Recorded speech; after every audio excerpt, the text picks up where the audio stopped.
जय श्री कृष्ण। आप सभी को हरितालिका तीज की ढेरों शुभकामनाएं। प्रिय भक्तों, आज हम बात करेंगे हरितालिका तीज के बारे में।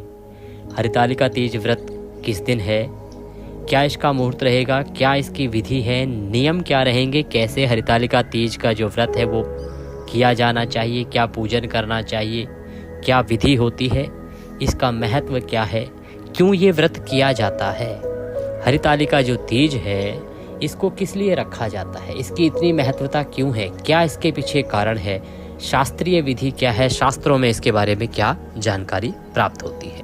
इस प्रकार से हरितालिका तीज के बारे में संपूर्ण जानकारी आपको प्रदान की जाएगी कि 2025 में इसे कब कैसे आपको मनाना चाहिए। जानकारी आरंभ करते हैं। उससे पहले आपसे निवेदन है कि वीडियो यदि थोड़ा सा भी उपयोगी लगे तो एक बार लाइक अवश्य कर दीजिएगा और भगवान शंकर का आशीर्वाद प्राप्त करने के लिए, अपने पति की दीर्घायु के लिए और अच्छे दाम्पत्य जीवन के लिए कमेंट बॉक्स में अवश्य लिखिएगा जय गौरी शंकर, क्योंकि ये वही दिन होता है जिस दिन माँ पार्वती और भगवान शंकर का मिलन हुआ था। इसी दिन माता पार्वती का विशेष रूप से पूजन किया जाता है, शंकर भगवान का विशेष पूजन किया जाता है। तो अवश्य लिखिएगा जय गौरी शंकर। भगवान शंकर माता पार्वती अवश्य ही आपका दाम्पत्य जीवन लंबा और सुखमय बनाएंगे। आप देख रहे हैं देवभूमि ज्योतिष संस्थान का प्रतिष्ठित YouTube चैनल देवभूमि धार्मिक। हम यहाँ पर सभी व्रत और त्योहारों की सही शास्त्रीय जानकारी प्रदान करते हैं, पंचांग अनुसार बताते हैं कि तिथि आदि व्रत आदि कब है, क्या मुहूर्त रहेगा, और पुराणों के आधार पर बताते हैं कि इसकी पूजा विधि क्या रहेगी, नियम क्या रहेंगे, कैसे आपको इस व्रत पूजन और त्योहार को मनाना चाहिए। तो सही शास्त्रीय जानकारी यदि प्राप्त करते रहना चाहते हैं तो कृपया चैनल को अभी सब्सक्राइब कीजिएगा और बेल आइकन को प्रेस कीजिएगा। जब आप सब्सक्राइब का बटन दबाएंगे ना, जैसे ही सब्सक्राइब करेंगे तो वहाँ एक घंटी का निशान बना हुआ आता है, उसको अवश्य दबाइएगा, तभी आपको हमारी वीडियोस प्राप्त होंगी। अन्यथा आपसे वीडियो छूट जाएंगे, जानकारी छूट जाएगी। तो कृपया चैनल को सब्सक्राइब कीजिए और बेल आइकन को प्रेस कीजिए। आइए प्रिय भक्तों, बात करते हैं आने वाली हरितालिका तीज की। हरितालिका तीज है क्या?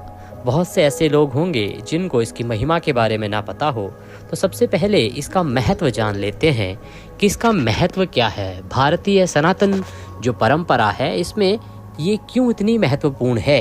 प्रिय दर्शकों, हरितालिका तीज व्रत का हिंदू महिलाओं के लिए बहुत अधिक महत्व है। मान्यता है कि यदि कोई कुंवारी कन्या इस व्रत को विधि पूर्वक रखे तो उसे मनचाहा जीवन साथी मिल जाता है। जैसे देवी पार्वती को भगवान शिव मिले थे, क्योंकि देवी पार्वती भगवान शिव को अपने वर के रूप में प्राप्त करना चाहती थी और उन्होंने पूरी विधि विधान और लगन के साथ इस व्रत को किया, पूजन को किया और भगवान शंकर उन्हें पति रूप में प्राप्त हुए। हरितालिका तीज का जो मुख्य उद्देश्य है वो संतान के साथ वैवाहिक सुख प्राप्त करना है। जब आप इस व्रत को करते हैं तो जिनकी शादी नहीं हुई है वो व्रत को करती हैं अच्छे वर की प्राप्ति के लिए, जिनकी शादी हो चुकी है वो इसको करती हैं अपने सुहाग के दीर्घायु के लिए, अच्छे दाम्पत्य जीवन के लिए, और जिनको संतान की कामना होती है वो इस व्रत को करती हैं संतान की प्राप्ति के लिए। इसीलिए हमारे सनातन परंपरा में हिंदू महिलाओं के लिए, माताओं बहनों के लिए ये व्रत जो है वो बहुत महत्वपूर्ण है। हरितालिका तीज का जो व्रत है ये कैसे आरंभ हुआ, इसके पीछे एक पौराणिक कथा है, उसको संक्षेप में मैं आपको समझाने का प्रयास करता हूँ। इस गाथा के अनुसार ही यह व्रत जो है आरंभ हुआ था। हरितालिका का अर्थ क्या है? हरितालिका का अर्थ है एक महिला मित्र द्वारा अपहरण। हरितालिका पौराणिक कथाओं के अनुसार देवी पार्वती ने शैलपुत्री, जो हिमालय की पुत्री थी, इस रूप में जब उन्होंने जन्म लिया तो नारद के सुझाव पर, जो उनके पिता थे, उन्होंने भगवान विष्णु को अपनी पुत्री का हाथ देने का वचन दे दिया। लेकिन देवी पार्वती अपने पिता के फैसले से सहमत नहीं थी, क्योंकि वो पहले ही भगवान शंकर को अपने पति रूप में पाने की इच्छा रख चुकी थी। इसीलिए कि कहीं भगवान विष्णु के साथ उनके पिता जो हैं उनका विवाह ना कर दें। तो जैसे ही उन्हें इसके विषय में पता लगा तो उनकी जो प्रिय सहेली थी उसने पार्वती को महल से निकालकर एक घने जंगल में छुपा दिया, वहाँ ले गई, जिससे कि जो उसके पिता हैं वो उसकी इच्छा के विरुद्ध शादी ना कर पाए, क्योंकि देवी पार्वती भी मना नहीं कर पाती। उस समय के संस्कार कुछ इस प्रकार के होते थे। फिर उन्होंने घनी तपस्या की, भगवान शंकर की आराधना की। भाद्रपद शुक्ल पक्ष की तृतीया तिथि को देवी पार्वती ने अपने बालों और पत्तों से शिवलिंग बनाया और भगवान शंकर की कठिन आराधना आरंभ कर दी, पूजन आरंभ कर दिया, तपस्या आरंभ कर दी। माता पार्वती के समर्पण से प्रभावित होकर भगवान शिव प्रसन्न हुए और भगवान शिव ने माँ पार्वती के सामने प्रकट होके उनसे विवाह करने का वचन दिया कि वो अवश्य ही उनसे विवाह करेंगे। और आखिरकार वह भगवान शिव के साथ एकजुट हो गई और अपने पिता के आशीर्वाद से उनसे शादी भी कर ली। तब से इस दिन को हरितालिका तीज के रूप में जाना जाता है, क्योंकि देवी पार्वती की जो महिला मित्र थी, जिसे हम आलिका कहते हैं, और भगवान शिव से विवाह कराने के लिए, उस लक्ष्य की प्राप्ति के लिए उन्होंने उसका अपहरण किया था, जिसे हरित कहते हैं। तो आलिका और हरित, इसीलिए इसको हरितालिका कहा जाता है। इस दिन सभी माताएं बहनें जब व्रत करती हैं तो व्रत का नियम ये है कि आपको हरितालिका तीज के दिन सूर्योदय से पहले अवश्य ही उठ जाना चाहिए। दैनिक क्रियाकलापों से निवृत्त होके शुद्ध स्नान करके स्वच्छ वस्त्र धारण करने चाहिए। इस दिन जो विवाहित महिलाएं हैं, माताएं बहनें हैं, वो 16 श्रृंगार की तरह सजेंगी, अपने सभी प्रकार के जो श्रृंगार हैं उनको करेंगी और श्रृंगार करने के बाद पूजन की थाली सजाएंगी। जो विवाहित महिलाएं होती हैं इस दिन निर्जला व्रत रखती हैं, पूरे दिन न भोजन करती हैं न जल ग्रहण करती हैं, और इस प्रकार से यह कठिन व्रत करके पूरे दिन उपवास करके महिलाएं अपने पति और बच्चे के अच्छे स्वास्थ्य के लिए, अपने अच्छे दाम्पत्य जीवन के लिए माँ पार्वती और भगवान शंकर से आशीर्वाद मांगती हैं। त्योहार शुरू करने के लिए, वैवाहिक आनंद के लिए शिव और पार्वती की जो मूर्तियां हैं उनकी पूजा की जाती है। आइए पहले अब हम स्नान आदि के बाद जो पूजन किया जाता है वो जानते हैं। पूजन कैसे करना है आपने इस दिन, क्या क्या सामग्री उसके लिए प्रयोग में आएगी, और उसके बाद आपके बाकी जो इससे संबंधित सवाल हैं उन सभी के जवाब प्रदान किए जाएंगे। ये ध्यान रखें कि इस दिन आपको 16 श्रृंगार, एक प्रकार से जो महिलाएं हैं वो 16 श्रृंगार करती हैं, दुल्हन की तरह सजती हैं। जैसे करवा चौथ पे सजा जाता है, ठीक उसी प्रकार से बिंदी, कुमकुम, मेहंदी, चूड़ियाँ, पायल, अन्य जो भी श्रृंगार का सामान है वो सभी पहना जाता है। और उसके बाद माता पार्वती और भगवान शंकर का पूजन किया जाता है। तो पूजन आरंभ करते हैं। पूजन के लिए आपके पास होनी चाहिए भगवान गौरी शंकर की कोई तस्वीर या प्रतिमा, अर्थात माता पार्वती और भगवान शंकर उसमें साथ में हो। एक चौकी लीजिएगा, चौकी पर बिछाने के लिए एक वस्त्र लीजिएगा पीले रंग का। रौली, मौली, पान, सुपारी, लौंग, इलायची, धूप, दीप, नैवेद्य भगवान शंकर को अर्पित करने के लिए पुष्प, फूलों की माला, बिल्व पत्र, भांग, धतूरे आदि सामग्री आप अवश्य ले लीजिएगा। ये सारी सामग्री आप एकत्र कर लीजिए और आसन लगा के बैठ जाइए। आप मंदिर जाते हैं तो मंदिर में ये पूजा करेंगे, अन्यथा आप घर पर भी ये पूजन कर सकते हैं, क्योंकि आजकल सबके पास समय नहीं है और सभी स्थानों पर मंदिर भी नहीं है। तो आइए पूजन विधि आपको संक्षेप में बताते हैं। सबसे पहले आपको संकल्प अवश्य करना चाहिए। संकल्प मन ही मन कर सकते हैं आप, या फिर आप जो शास्त्रीय विधान है उससे भी संकल्प कर सकते हैं। अपने सीधे हाथ में जल लेंगे, 1 रुपये का सिक्का दक्षिणा के रूप में कम से कम रखेंगे और 3 बार बोलेंगे ओम श्री विष्णु, ओम श्री विष्णु, ओम श्री विष्णु। अपना नाम, अपना गोत्र, जिस स्थान पर बैठकर आप संकल्प कर रहे हैं वहाँ का मकान नंबर, क्षेत्र का नाम, शहर का नाम, भाद्रपद मासे शुक्ल पक्षे तृतीयां पुण्यतिथियो आयु आरोग्यता प्राप्त्यार्थाय, योग्य वर प्राप्त्यार्थाय, हाल दाम्पत्य जीवन प्राप्त्यार्थाय, संतान प्राप्त्यार्थाय, संतान दीर्घायु स्वास्थ्य प्राप्त्यार्थाय हरितालिका तीज व्रत पूजन संकल्पम संकरिष्ये। बोली सौ श्री विष्णु शरणौ शरणम प्रपद्ये।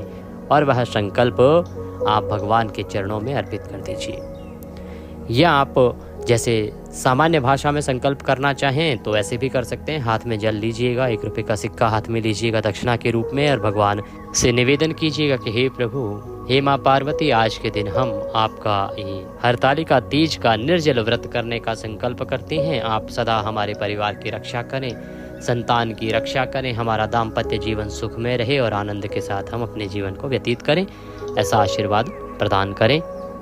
हम इसको सफलतापूर्वक कर पाएं, इतनी शक्ति हमें प्रदान कीजिएगा। और वह संकल्प आप भगवान शंकर, माता पार्वती के चरणों में अर्पित कर दीजिएगा। इस प्रकार से आपने संकल्प अवश्य करना है। संकल्प करने के बाद ही आपको उसका फल प्राप्त होता है। संकल्प करने के बाद आप माता पार्वती और भगवान शंकर का पूजन कीजिए। एक लोटे में जल लीजिए, पहले शुद्ध जल से उनको छींटे दीजिएगा। लोटे में जो जल भरेंगे ना, उसमें पहले थोड़ा गंगा जल मिलाइएगा, फिर शुद्ध जल मिलाइएगा। उसके बाद उस जल से पुष्प के माध्यम से छींटे दीजिएगा भगवान शंकर को, माता पार्वती को, अगर गणेश जी भी हैं तो गणेश जी को। ये स्नान कहते हैं। स्नान के बाद वस्त्र अर्पित किया जाता है, तो भगवान शंकर को वस्त्र के रूप में एक मौली का टुकड़ा तोड़िएगा, अर्पित कर दीजिएगा। माता पार्वती को आप श्रृंगार की वस्तुएं अर्पित कर सकते हैं, चुनरी अर्पित कर सकते हैं। अगर आप लाए हैं, आपके पास श्रद्धा और सामर्थ्य है, तो माता को चुनरी पहनाएं और श्रृंगार की जो वस्तुएं हैं उनको अर्पित करें। माता को तिलक करेंगे, भगवान शंकर को तिलक करेंगे, गणेश जी महाराज हैं तो उनको भी तिलक करेंगे। अक्षत लगाइए, अक्षत लगा के पुष्प अर्पित कीजिए, फूल अर्पित करेंगे। फूलों की यदि माला है आपके पास तो माला पहनाइएगा। माला पहनाने के बाद अब धूप दिखाइएगा, दीप दिखाइएगा और भगवान गौरी शंकर की आरती कीजिएगा। आरती करके उनको भोग लगाइएगा। मीठे का भोग इस दिन लगाया जाता है। मीठे का भोग लगा के और भगवान शंकर से प्रार्थना कीजिएगा, माता पार्वती से प्रार्थना कीजिएगा कि हे मातेश्वरी, हे भगवान शंकर, हमने ये जो पूजन किया है इसको आप स्वीकार करें। इसमें कोई गलती हमसे हो गई हो तो उसके लिए हम करबद्ध प्रार्थना करते हैं, क्षमा याचना करते हैं, हमें क्षमा कीजिएगा। हमारे पास आपको अर्पित करने के लिए कुछ नहीं है, तन मन धन सब आप ही का है प्रभु। हमारे पास ये पत्र पुष्प की भेंट है। मालती मलका जाति सत्पत्रादि संयुक्तम पुष्पांजलि मया दत्तम ग्रहणाम परमेश्वरः। ये पत्र पुष्प की भेंट है, इसको आप स्वीकार करें और पुष्प भगवान के चरणों में अर्पित कर दीजिएगा। हाथ जोड़ के नमन कीजिएगा। आपने इस दिन पूजा के बाद में कथा अवश्य श्रवण करनी चाहिए। कथा श्रवण पूजा समाप्त करके कर सकते हैं या पूजन करने के बाद और आरती करने से बीच में कर सकते हैं। हरतालिका तीज की कथा आपको अवश्य सुननी चाहिए। इस दिन भगवान शंकर के जितने भी स्तोत्र आप सुनेंगे उतना अधिक कल्याणकारी होगा। यदि आप शिव सहस्त्र नाम का श्रवण करते हैं तो बड़ा ही मंगलदायक रहेगा। भगवान शंकर को जितना प्रसन्न करेंगे उतना आपके लिए कल्याणकारी रहेगा। तो इस प्रकार से आपने पूजन करना है। पूजन करने के बाद नियमों के अनुसार दिन को व्यतीत करना है। शुद्धता, सात्विकता का ध्यान रखें और खुशियों के साथ इस त्योहार को मनाएं। ये खुशियों का त्योहार है, हर्षोल्लास का त्योहार है। परिवार में एक दूसरे के साथ मिल बैठ के इस त्योहार को आपको मनाना है। अगर संभव हो तो सायंकाल में, प्रदोष काल में शिवलिंग पर पूजन कीजिएगा। इस दिन शिवलिंग पर प्रदोष काल में पूजन का विशेष महत्व बताया गया है।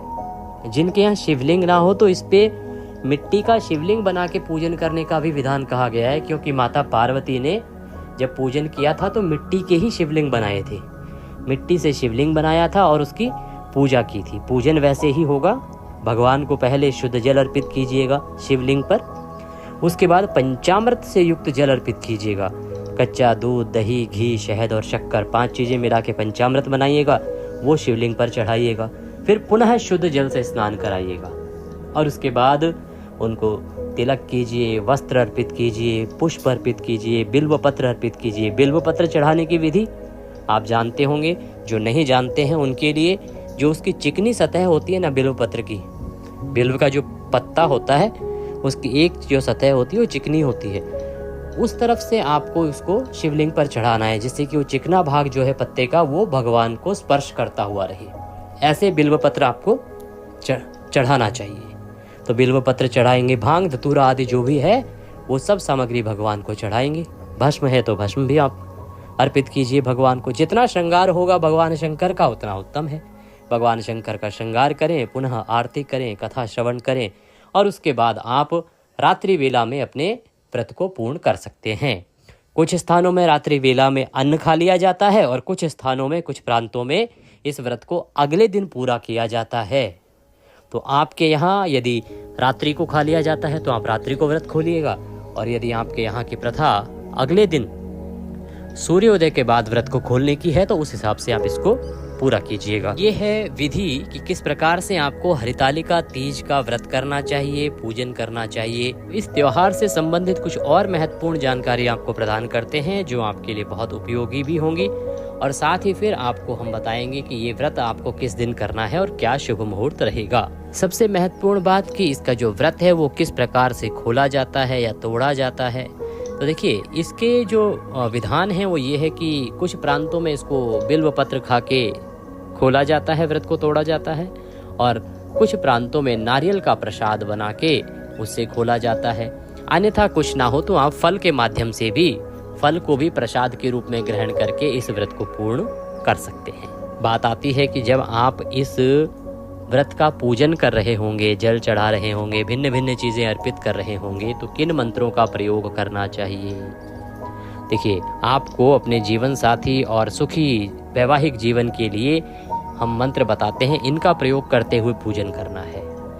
ओम नमः शिवाय, ओम शिवाय नमः, ओम उमाय नमः, ओम पार्वत्ये नमः, ओम जगद्धात्रे नमः, ओम जगत् प्रतिष्ठाय नमः, ओम शांति रूपिण्यै नमः, ओम नमः शिवाय, ओम हराय नमः, ओम महेश्वराय नमः, ओम शंभवे नमः, ओम शूलपाणये नमः, ओम पिनाकवृषे नमः, ओम पशुपतये नमः। इस प्रकार से इन मंत्रों का आपको उच्चारण करते हुए यह पूजन करना है। कुछ लोगों के मन में सवाल आता है, युवा पीढ़ी के मन में, कि हरितालिका तीज का व्रत क्यों करना चाहिए, इसका लाभ क्या है। प्रिय दर्शकों, हरितालिका तीज व्रत कथा और व्रत कथा का पाठ करना बहुत ही शुभ, बहुत ही लाभकारी माना जाता है। यह आशीर्वाद लाता है और साथ ही आपके वैवाहिक बंधन को बढ़ाता है। आप जब गौरी शंकर जी का पूजन करते हैं, भगवान शंकर माता गौरी का पूजन करते हैं, तो इससे आपका दाम्पत्य जीवन मजबूत होता है। आप पति पत्नी का जो रिश्ता है वह मजबूत होता है, सुदृढ़ होता है, और दोनों के बीच में प्रेम बढ़ता है। भगवान के आशीर्वाद से आपका दाम्पत्य जीवन खुशियों के साथ लंबा चलता है और आपके जीवन के संकट दूर होते हैं। निसंतानता में अगर इसको किया जाए तो संतान की प्राप्ति होती है। इसीलिए आपको यह हरितालिका तीज व्रत अवश्य करना चाहिए। भिन्न भिन्न प्रांतों में भिन्न भिन्न मान्यताएं हैं। देखिए, कुछ प्रांतों में हरितालिका तीज व्रत होता है, तो कुछ प्रांत ऐसे हैं भारतवर्ष के जहाँ पे हरियाली तीज का व्रत होता है, वो आती है श्रावण मास में। तो आपके यहाँ अगर हरितालिका तीज का व्रत होता है तो आपको अवश्य करना चाहिए, ये बड़ा ही कल्याणकारी व्रत है। अब बात आती है कि हरितालिका तीज है किस दिन और इसका व्रत किस दिन रखना होगा। हरितालिका तीज का जो व्रत है ना, ये भाद्रपद मास के शुक्ल पक्ष की तृतीया तिथि को रखा जाता है। तो भाद्रपद मास के शुक्ल पक्ष की जो तृतीया तिथि है वो आरंभ हो रही है 25 अगस्त को दोपहर को 12:34 पर, और ये समाप्त होगी 26 अगस्त को दोपहर को 1:54 पर। अब क्योंकि हरितालिका तीज व्रत जो है ना, उसका निर्धारण सूर्य के अनुसार होता है, उदया तिथि मान के अनुसार होता है। भगवान शंकर के जो अन्य व्रत होते हैं ना, जैसे आपका त्रयोदशी का व्रत है जो प्रदोष व्रत कहलाता है, या शिवरात्रि का व्रत है, तो उनका जो निर्धारण है वो सायंकाल के समय के अनुसार होता है, सायंकाल को तिथि कब है। लेकिन जो तीज का व्रत का निर्धारण है ये सूर्य के मुख से जिस दिन तृतीया तिथि होती है उसके अनुसार होता है। तो इसलिए जो सूर्य के मुख से तृतीया तिथि रहेगी, ये रहेगी आपके 26 अगस्त को। तो 26 अगस्त को हरितालिका तीज का व्रत रखा जाएगा। अब बात करते हैं कि पूजन कब करना है। पूजन के लिए सबसे उत्तम समय है प्रातः 6:14 से और 8:42 तक। ये सर्वोत्तम समय है, इसमें आप पूजा कीजिएगा, बड़ा कल्याणकारी रहेगा। कुछ और सवाल पूछना चाहते हैं इससे संबंधित तो आप कृपया कमेंट बॉक्स में लिख के पूछ लीजिएगा, क्योंकि जानकारी बहुत सारी होती हैं, बहुत सारी चीज़ें छूट जाती हैं, तो कुछ छूट गया हो तो आप पूछ लीजिएगा, हम आपको अवश्य ही बता देंगे। अगर आपने व्रत अभी तक आरंभ नहीं किया है तो इस वर्ष जो आने वाली हरितालिका तीज है, इससे आप व्रत आरंभ कर सकते हैं, कोई दोष नहीं है। ये थी जानकारी हरितालिका तीज के बारे में। जानकारी थोड़ी भी अच्छी लगे तो लाइक अवश्य कर दीजिएगा।